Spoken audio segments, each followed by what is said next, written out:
I have never managed to survive in any hardcore world for as long as I have in this series. Today's episode starts off on day 101. Let's jump into it. Day 101. I'm back in the mines gathering stone for our Stronghold and desert portals. Well, not for the portals themselves, but for the portal area we'll be creating around them like we've done with all of the other portals. As you can see on screen, I'm so focused on gathering the stone, the amethyst geode found back on day 82 doesn't do anything to take me away from my work, which says a lot, because usually I'm all over anything shiny and valuable looking. Day 102. During these next 100 days, I'm wanting to take on the Ender Dragon, a feat I've never accomplished. Trading with the clerics for Ender Pearls marks the start of the Ender Dragon prep work, but anticlimactically the rest of the prep work will have to wait as I go back to mining. Originally I wanted a Fortune 3 pickaxe to gain more ores per block to maximise returns. Now, however, all I want to do is collect the ore blocks. They look absolutely stunning, especially the deep slate versions of each ore. I think they look great. With all of the portal areas I've done up until now, they require a lot of blocks to be removed, and that takes a toll on my pickaxe's durability. For when that happens, I'm gathering emeralds to purchase a replacement pickaxe when needed. The only issue is that a lot of the Fletchers are refusing to trade sticks with me.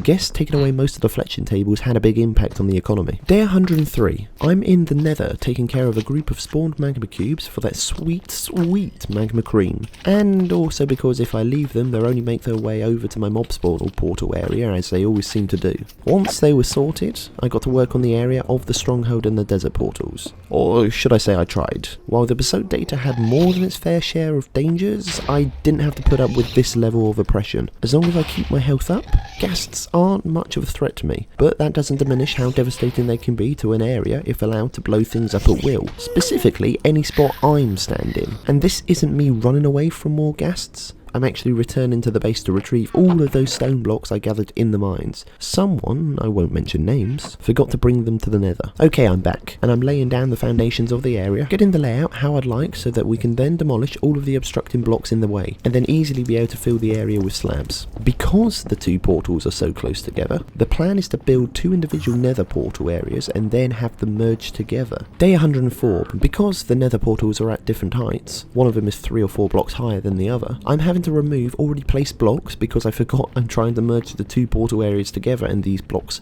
are at the wrong height for the merging I have in mind. Yes, I'm not sure how I forgot either. And that wasn't to be the last time I'd end up doing that. Over and over I kept placing blocks at the wrong height and then having to remove them. In the end I gave up on merging the two portal areas like I had in mind. It was too much hassle, so I formed the new concept of creating a much larger portal area to contain the two of them. And to be honest, I don't know why I didn't think of this sooner. It's a much better idea and quite frankly one of common sense. Day 105. With the stone brick slabs outlining the area, the next stage of the build was to clear the area out. A really satisfying task because I was mainly removing netherrack, and with the efficiency enchantments I have in place, I was insta-mining a heck of a lot of blocks. But the downside of insta-mining is that it all too easily burns through the durability of your pickaxe, and that's exactly what happened. My pickaxe broke. Fortunately, I have a spare waiting in the wings of my inventory begging to be used, and emeralds waiting back at the base if a replacement needs to be bought. Oh, instant mining is great, but there's a portion of my mind concerned with accidentally hitting one of the many zombified piglins in the area, provoking all of the zombified piglins in the area to try and kill me. It's scary. I forget how quickly you can get work done when you have the ability to insta-mine. The main bulk of the blocks needed to be removed had been cleared in only a half a day's work. The second half of the day was working on the floor of the portal area, and by working I mean placing stone brick slabs. I'm still placing slabs on day 106. I've got into a real rhythm, and that rhythm came to an end when I ran out of blocks. Oh well, it gives me an excuse to show you the makeshift pathway I'm using to transition from the Stronghold and desert portals to my other portals and nether road. It's not the best. I spent the rest of the day mining. Day 107. Now, of all times, I'm distracted by the amethyst geode I've shown absolutely no interest in up until now. I don't know why I'm over here. I don't plan to use these blocks for anything anytime soon. I just seem to like the way they sound when I break them. And this is a trip down memory lane. I uncovered the ravine I fell in back on day 3 of the series. Man, if I hadn't have fallen into the water, I'd have been dead. Looking at it now, it doesn't seem nearly as dangerous as it once did. Still, I have no business being here, so I'll get back to mining. Managed to get enough stone mined, headed back to the nether and got jumped by a gang of magma cubes on my own turf. That was the last thing they ever did. And then I had to fight through a load more on their turf to try and get to my makeshift road back to where I was working.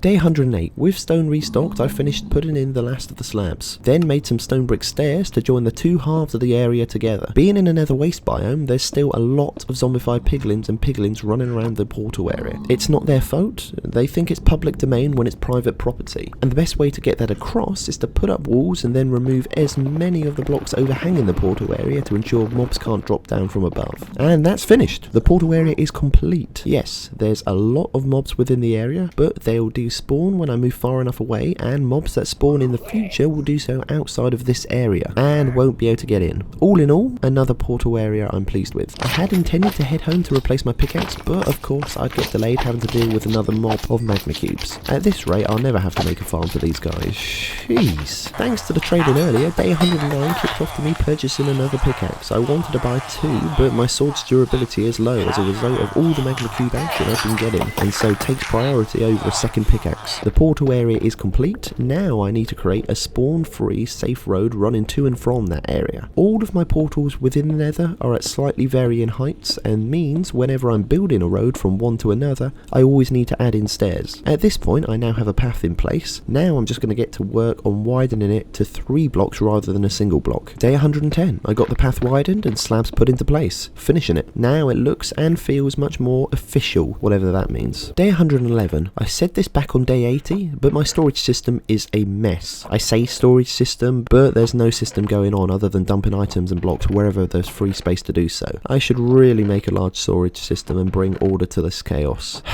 It would take a lot of work, but on the plus, I'd be able to upgrade my title to Elite Minecraft Player, seeing as all the best seem to have large automated storage systems. Right now, however, I've got book enchanting to do. The enchantments I managed to get were Smite 4, Multi-Shot, Flame, Fire Protection 3, Fire Protection 3, and then I chucked all of them into a chest, adding to the chaos, and then headed to the melon farm. Some genius left harvested watermelons at the farm ready for when trading is needed, and at this point in time, trading is needed.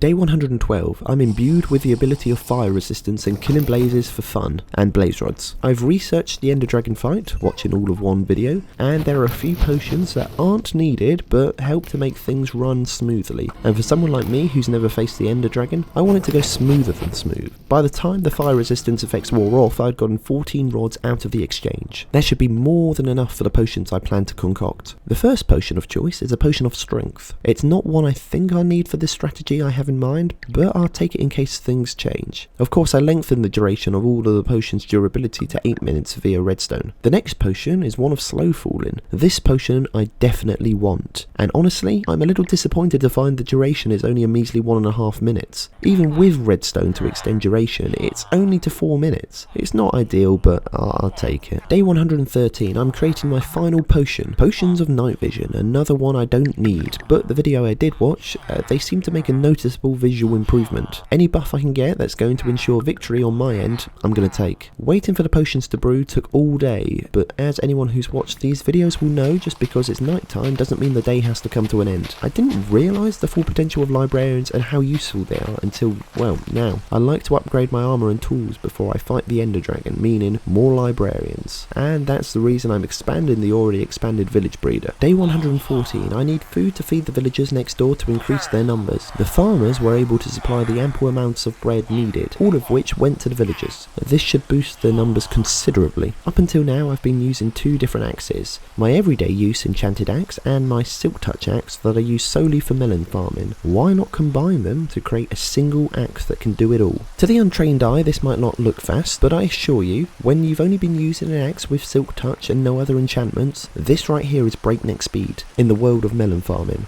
I'm experiencing some major G-forces as I harvest these juicy boys. Then it was back to the village breeder to start making librarians. I got one guy with sweeping edge 2, and then the rest of them went to bed before I could convert any more of them into professionals. So I added a load of cartography tables instead for the inhabitants to wake up to, and then spent time gathering sugarcane I'll be able to convert into paper and then trade with the cartographers to come. Day 115, it seems the population of the breeder doesn't have enough spare adult villagers to become cartographers at this point in time. Guess I've got to be patient and add plenty more beds. I've got a question that I want answers to. If I make a second end chest, will it contain the same items as my already existing end chest? The answer is yes. it does. Now I know. Thanks to our newly built nether road, travelling to the desert I found back on day 95 was as easy as a walk in a park, literally. With a large number of cartographers looming on the horizon, I'm taking the preemptive action of gathering sand to smelt into glass ready for selling. As I've mentioned, I'm going to be adding a lot of librarians to the mix, and I foresee myself spending a lot of emeralds buying enchanted books. Day 116, I have bamboo planted in a random location here in the base since day 1 of this series when I planted them. I want to move them and put them into their own designated area for planting bamboo. Up at the iron farm, I'm concerned about the poppies the iron golems drop when their lives come to a peaceful end. They're clogging up the valuable storage spaces that additional iron could be stored. I read somewhere to combat this, placing a hopper underneath leading to a composter should filter through the poppies and remedy the situation. Yeah, I come to find out that it doesn't work. Day 117, I've got myself an auto smelting setup to smelt the newly acquired sand I got from the desert, and I decided to power it with the bamboo we planted yesterday. I'm pestering the farmers again for bread to take next door and throw it at the increasing amount of hungry mouths. And from the look of things, many of those hungry mouths are hungry cartographer mouths, the best kind. But even with the prospect of large profits via the cartographers at the back of my mind, I'm still taking the time to farm the watermelons. These guys get me almost 1.5 stacks of emeralds per harvest. Come nightfall, it was time to initiate trading with the cartographers. I was practically carrying around several times my own body weight in paper, and the cartographers certainly thanked me for it to the tune of 104 emeralds.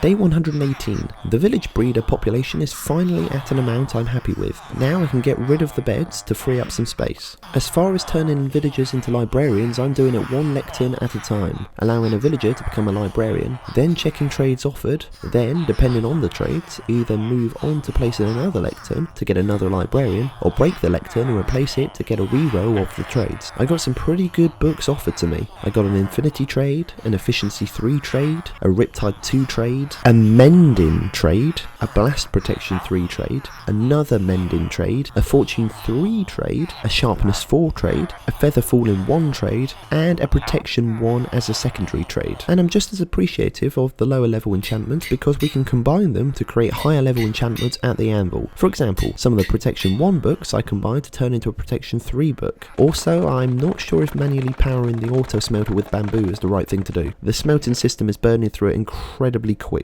Day 119, I'm back at the desert collecting sand for the auto smelter to get to work on. After a day's work, the inventory was full and I headed back to the base via our short and handy nether road to deposit the sand into the furnace. And while I was there, I stocked the fuel chests with more bamboo. I already had a few stacks of glass smelted. Converting them into glass panes, I was able to take them to the newly moved in cartographers for profits, which I quickly spunked up the wall on enchanted books. This sword will be our new official weapon and has both mending and looting 3, a considerable upgrade from the one I've been using. And of course, with any new tool, it needs to be tested straight away. There is a noticeable difference in the rate of magma cream drops from the magma cubes. I got 22 from 3 or 4 of them, whereas before I'd get maybe a third of that if I was lucky. And because of mending, I still have full durability. This is great. Now I know why people love mending. Combining enchanted books and creating this sword has severely depleted me of my levels. The mob spawner is a great antidote to this. I'm so glad I built this. It's also an excuse to use my sword some more. Since the arrival of the mob spawner, I've been slowly amassing enchanted bows dropped from skeletons, and now that I have an anvil, I can combine said bows into something better. I created a power 4 bow. I wanted to combine it with an unbreaking bow, but I didn't have enough levels. That was until I did some trading with the villagers, gaining the experience needed to combine the bows for a power 4 unbreaking 2 bow, and then after some additional trading, was able to add infinity to the bow, creating the most powerful bow I've ever had the fortune of handling. And that's it for this episode. Thanks for watching the video. If you want to watch more of this series, hit the subscribe button, switch the bell on, hit that like button and leave a comment. Those are the best things you can do to support the channel.